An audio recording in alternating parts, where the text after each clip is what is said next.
అందరికీ నమస్కారం. ఇవాళ మన స్టూడియోలో ప్రముఖ ఆధ్యాత్మికవేత్త ఆస్ట్రాలజర్ బ్రహ్మశ్రీ సుభాష్ శర్మ గారు ఉన్నారు. గురుగారితో మాట్లాడదాం. గురుగారు నమస్కారం. శ్రీమాత్రేనమండి. 2025 జనవరి మాసం కుంభరాశి వారికి ఎలాంటి ఫలితాలు ఉండబోతున్నాయి గురుగారు? ముఖ్యంగా కుంభరాశి వారి కనుక చూసుకున్నట్టయితే కుంభరాశి వారికి ఏలినాటి శని ప్రభావం అనేటటువంటి విస్తృతంగా ఉంటుంది. ఇప్పుడున్నటువంటి జనవరి మాసంలో కొద్దిగా గడ్డు కాలం అని చెప్పుకోవాలి. గతంలో పోల్చుకుంటే ఇప్పుడున్నటువంటి మిశ్రమ ఫలితాలు ఉంటాయి. అంత చెప్పుకోదగ్గటువంటి అంశాలు అయితే ఏమీ కనిపించవు. అలాగే కుంభరాశి వారికి ముఖ్యంగా ధన నష్టం ఏర్పడే అవకాశము లేదు. ఉద్యోగ రంగంలో కానీ లేదా ప్రభుత్వ రంగంలో కానీ మార్పులు చేర్పులు జరిగేటటువంటి అవకాశాలు ఏర్పడతాయి. కొద్దిగా ధన నష్టం అనేటటువంటిది ఏర్పడుతూ ఉంటుంది. కాబట్టి కాస్త జాగ్రత్తగా ఉండే ప్రయత్నం చేసుకోవాలి. అలాగే ఈ కుంభరాశి వారికి గురువు కూడా 4వ స్థానంలో సంచరిస్తున్నాడు. చతుర్థ స్థానం అనేటటువంటిది భూ వివాదాలకు కానీ ఆస్తి గొడవలకు కానీ దారి తీసేటటువంటి అవకాశాలు ఉంటాయి కనుక కాస్త అప్రమత్తంగా ఉండేటటువంటి ప్రయత్నం చేసుకోండి. అలాగే మాతృ విరోధం పెరుగుతుంది లేదా కుటుంబంలో రక్త సంబంధికుల ద్వారా కొన్ని విరోధాలు పెరిగేటటువంటి అవకాశం ఉంటుంది. కుటుంబం చిన్నాభిన్నమయ్యేటటువంటి అవకాశం ఉంటుంది. కాబట్టి కాస్త జాగ్రత్తగా ఉండే ప్రయత్నం చేసుకో. అనవసరంగా కోపానికి రావడం, అనవసరంగా ఆవేశానికి రావడం లాంటివి చేసుకోకండి. వీళ్ళకు మానసిక సంఘటనలు చాలా ఎదురవుతూ ఉంటాయి. నిద్ర సరిగ్గా పోకుండా ఉంటారు. అనేకమైనటువంటి ఆలోచనలు వస్తూ ఉంటాయి. తద్వారా వీళ్ళకు మానసికంగా ఇబ్బందులు జరుగుతూ ఉంటాయి. కనుక కాస్త జాగ్రత్తగా ఉండే ప్రయత్నం చేసుకోవాలి. ఏలినాటి శని ప్రభావం వల్లే అనుకోవచ్చు. ఏలినాటి శని ప్రభావం అండి. ఇవి ఇప్పుడు కుంభరాశి వారికి ఏలినాటి శని ప్రభావం ఇంకా ఒక 3 నెలల వరకు ఉంటుంది. అది ఎప్పుడైతే శని మీనరాశిలోకి సంచరిస్తాడో అప్పుడు కొంతవరకు తగ్గేటటువంటి అవకాశం ఉంటుంది. అప్పటి వరకు ఏలినాటి శని ప్రభావం అనేటటువంటిది నిరంతరం కొనసాగుతూనే ఉంటుంది. తద్వారా వీళ్లకు శని వల్ల వచ్చేటటువంటిది ఏంటంటే కర్మ అనుభవించడము, బాధ అనుభవించడము, లేదా ఆస్తులు పోగొట్టుకోవడము, లేదా సంపాదించిందంత పరుల పాలు కావడము, ఇలాంటివి ఎక్కువగా జరుగుతాయి. అంటే మనం కష్టపడి సంపాదిస్తాము, అది ఇతరులకు వెళ్ళిపోతూ ఉంటుంది. అంటే మనం అనుభవించడానికి ఉండదు. కాబట్టి కొంతవరకు జాగ్రత్తగా ఉండే ప్రయత్నం చేసుకోవాలి. గురుగారు, ఆస్తి తగాదాలు కావచ్చు, భూ వివాదాలు కావచ్చు, వీటి పరిస్థితి ఏంటి? ఇంకా క్లియర్ అవడానికి ఎంతకాలం పట్టొచ్చు అంటారు?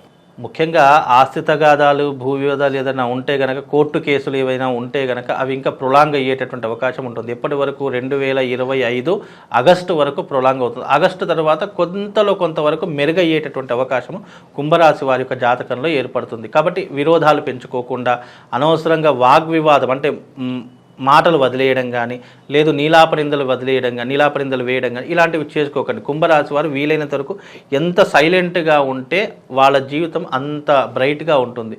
లేదు అనవసరంగా నువ్వెంత నేనెంత అని అనుకున్నామనుకోండి, ఉన్న జీవితాన్ని కూడా నాశనం చేసుకునేటువంటి పరిస్థితులు ఏర్పడతాయి. కుంభరాశి వారు కాస్త నెమ్మదిగా ఉండండి. ఎందుకంటే మన జాతకం బాగా లేకపోతే ఏమవుతుంది అంటే ఎదుటివారు ఏం చేసినా కూడా అవన్నీ కూడా మన నెత్తి మీద వచ్చి పడతాయి. కనుక వీలైనంత వరకు అలాంటి వాటికి చాలా దూరంగా ఉండాలి. ఏది జరిగినా మన మంచికే అనుకొని మనం వీలైనంత వరకు మన పని మనం చేసుకుంటూ మన దారిన మనం వెళ్ళిపోతే చాలా బాగుంటుంది. మనకంటూ ఒక టైం వస్తుంది. అది టైం ఎప్పుడు వస్తుంది? 2025 ఆగస్టులో మనకు ఒక టైం వస్తుంది. ఆ టైం వచ్చినప్పుడు మనం ఏంటో నిరూపించుకుంటామండి. ఆర్థిక పరిస్థితి ఎలా ఉండబోతుంది గురుగారు? కొంత అప్పులతో బాధపడుతూ ఉంటారు కదా కొంతమంది. ఆర్థిక పరిస్థితి ఒక బ్యాలెన్స్గా వెళ్ళిపోతుంది. అంత హై అని చెప్పుకోలేం, లో అని చెప్పుకోలేం.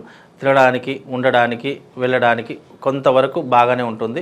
అంత హై అని చెప్పుకోలేం. అప్పుడప్పుడు డబ్బు కొరత అనేటటువంటిది ఏర్పడుతుంది. దాని ద్వారా చిన్న అప్పులు అంత పెద్ద అప్పులు కాకుండా చిన్న అప్పులు మాత్రం అవసరానికి అప్పులు చేస్తూ ఉంటారు. అవి మళ్ళీ ఎలాగో అలాగా తీర్చేస్తుంటారు. అందులో ఏ సందేహం లేదు. కాబట్టి ఒక మోస్తాదుగా ధన విషయంలో కానీ అప్పుల విషయంలో కానీ ఒక విధంగా నడుస్తూ ఉంటుందండి. నిరుద్యోగులు, విద్యార్థులు జాబ్ లేక ఇబ్బంది పడుతూ ఉంటారు. లేదంటే విద్యార్థులు కొన్ని వాళ్ళకి కష్టాలు ఉంటాయి. మరి వాళ్ళకి ఏం చెప్తారు గురుగారు? విద్యార్థులు కొంతవరకు కష్టపడేటటువంటి అవకాశమే ఉంటుంది తప్ప, ఎందుకంటే ఏలినాటి శని ప్రభావంలో కష్టపడేటటువంటి యోగం ఉంటుంది. ఉద్యోగస్తులకు ఉద్యోగం లేనటువంటి వారు ఎవరైతే ఉద్యోగ ప్రయత్నాలు చేస్తారో ఉద్యోగాలు మాత్రం తప్పకుండా వచ్చేటటువంటి అవకాశం ఉంటుంది. ఎందుకంటే ఉద్యోగం కానీ వివాహం కానీ శని దశలోనే ఎక్కువగా నడుస్తుంది. కాబట్టి వివాహం కానటువంటి వారికి కానీ ఉద్యోగం లేనటువంటి వారికి కానీ ఉద్యోగ అవకాశాలు దొరుకుతాయి. అలాగే వివాహం కానటువంటి వారికి కూడా వివాహ యోగం అయ్యేటటువంటి అవకాశం కూడా ఈ సంక్రాంతి తర్వాత వాళ్ళ జీవితంలో ఏర్పడుతుందండి. వైవాహిక జీవితం ఎలా ఉండబోతుంది గురుగారు? అలాగే కొన్ని సంతాన సమస్యలతో కొంతమంది బాధపడుతూ ఉంటారు. అటువంటి వారి పరిస్థితి ఎలా ఉండబోతుంది? ముఖ్యంగా సంతాన సమస్యలతో బాధపడుతున్నటువంటి వారికి ముందుగా డాక్టర్ చెకప్ చేసుకోవాలి. ఏ ప్రాబ్లం లేదు అంటే దైవిక పరంగా ఏ రకమైనటువంటి పరిహారాలు చేసుకోవాలో ఆ రకంగా చేసుకోవాలి. ఎప్పుడైనా ఒకటి గుర్తుపెట్టుకోండి, మనము ఆరోగ్యం కానీ సంతానం కానీ లేదు ఏదైనా హెల్త్ రిలేటెడ్ ప్రాబ్లమ్స్ ఉన్నాయంటే మొట్టమొదటిగా మనం చేయవలసింది ఏంటంటే డాక్టర్ని సంప్రదించడం. వైద్యపరంగా మనకి ఎలాంటి ప్రాబ్లమ్స్ లేవు, అన్ని రిపోర్ట్స్ నార్మల్గా ఉన్నాయి అని అనుకున్నప్పుడు మనకి ఏదో ఆకస్మిక శక్తి మనల్ని ఆపుతుంది అన్నప్పుడు అప్పుడు దైవికాన్ని మనం అర్థించాలి తప్ప చాలా మట్టుకు ఏం చేస్తారంటే ఏదో ఆరోగ్య ప్రాబ్లం ఉంచుకుంటారు, ఏదో రకమైన సమస్యలు ఉంచుకుంటారు, జ్యోతిష్కుని సంప్రదించి జ్యోతిష్కుడు ఆరోగ్యంలో నీకు సమస్యలు ఉన్నప్పుడు జ్యోతిష్కుడు ఏం చేయడు, డాక్టరే చేస్తాడు.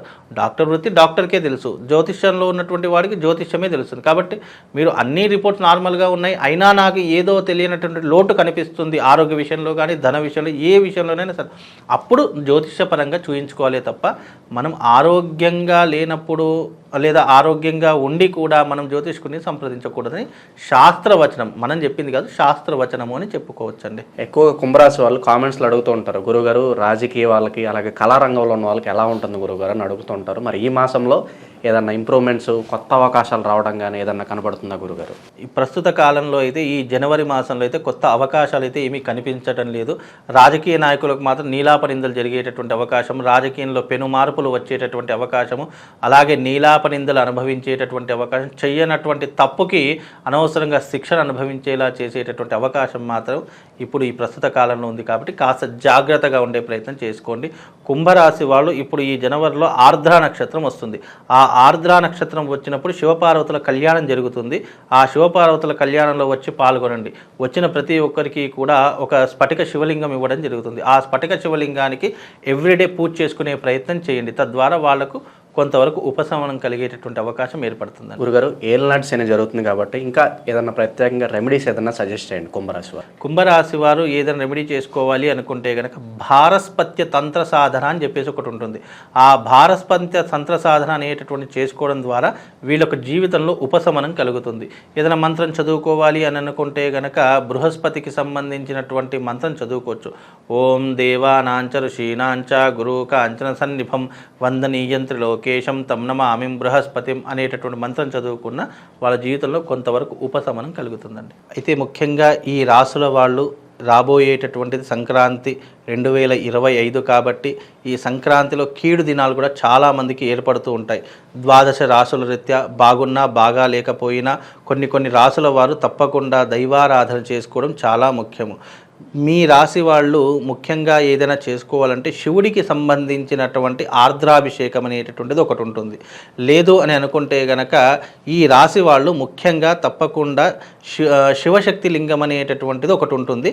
ఆ శివశక్తి లింగాన్ని మీ ఇంటికి తెచ్చుకొని తప్పకుండా ఆ శివశక్తి లింగానికి ప్రతి నిత్యము ఉదయము లేచిన వెంటనే స్నానం ఆచరణ చేసుకొని ఓం నమ శివాయ అనుకుంటూ ఆ శివశక్తి లింగానికి వీలైతే ఆవు పాలతో, లేదు అని అంటే కనుక మంచి గంగ నీళ్లు తీసుకోండి, లేదా ఫ్రెష్ వాటర్ తీసుకొని దానికి అభిషేకం చేస్తూ ఉండండి. అభిషేకం చేసినటువంటి జలాన్ని మీరు తీర్థంగా స్వీకరించడం వల్ల ఆయా రాసుల వారికి తప్పకుండా శుభము లాభం కలిగేటటువంటి అవకాశం ఉంటుంది. ఎందుకు అని అంటే కనుక శివారాధన ఎక్కడనైతే నిరంతరము కొనసాగుతుంటుందో వాళ్లకు గ్రహ సంచారం అనేటటువంటిది పాజిటివ్లోకి మారేటటువంటి అవకాశం ఉంటుంది. జాతకం ఎంత నీచంగా ఉన్నా కానీ శివుడి యొక్క ఆరాధన వల్ల మనకు అద్భుతమైనటువంటి ఫలితాలు అనేటటువంటివి వస్తూ ఉంటాయి. అది కూడా శివశక్తి లింగం తీసుకోండి. శివశక్తి లింగం అంటే అర్థం ఏంటి అంటే కనుక శివలింగ ఆకారంలో ఉన్నటువంటి స్ఫటిక లింగం ఒకటి దొరుకుతుంది. దానిపైన శ్రీయంత్రం ఉంటుంది. ఆ శివలింగం యొక్క పిండం పైన ఈ యొక్క శ్రీయంత్రం అనేటటువంటిది చెక్కింది ఉంటుంది. ఆ శివశక్తి లింగానికి గనక ఎవరైతే ఏ నక్షత్రం వాళ్ళు, ఏ రాశి వాళ్ళు అయితే దానికి నిరంతరం అభిషేకాది క్రతువులు చేస్తారో, ముఖ్యంగా ఎవరు చేస్తారు, ఏలినాటి శని ప్రభావం ఉన్నటువంటి వారు, జాతకం నీచంగా ఉన్నటువంటి వారు, రాశి ప్రభావాలు గ్రహ సంచారం బాగా లేనటువంటి వారు ఎవరైతే ఉన్నారో అలాంటి ప్రతి ఒక్కరూ కూడా ఈ యొక్క శివార్చన చేసుకోండి. తద్వారా మీకు శుభము లాభం కలుగుతుంది. ఈ యొక్క రాశి వాళ్ళు తప్పకుండా ఈ యొక్క శివారాధన చేసుకోండి. తద్వారా వాళ్ళకు శుభము లాభంతో పాటు ఆ శివుడి యొక్క సంపూర్ణమైనటువంటి అనుగ్రహం కలుగుతుంది. శ్రీమాత్రే నమః. శ్రీ గురుభ్యో నమః.